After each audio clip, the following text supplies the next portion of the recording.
صبرك على المحن اللي دايما بتقابلك يوم بعد يوم ممكن تغير حياتك بالكامل.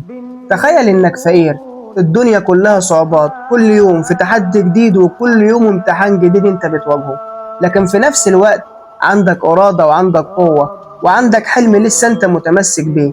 ده اللي حصل بالظبط مع الإمام الشافعي.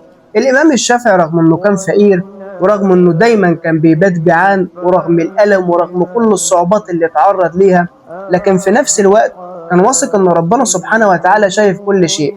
مش مهم الظروف ومش مهم الفقر ومش مهم التعب، المهم إنك تكون صادق مع نفسك وتكون صادق مع ربنا سبحانه وتعالى. خلي بالك، نيتك الصافية وصبرك على المحن هيغير حياتك بالكامل. لو حاسس إن الدنيا ضاقت عليك، خلي الصبر بتاعك أمل، خلي إيمانك طريق، اشتغل وربنا سبحانه وتعالى هيكافئك.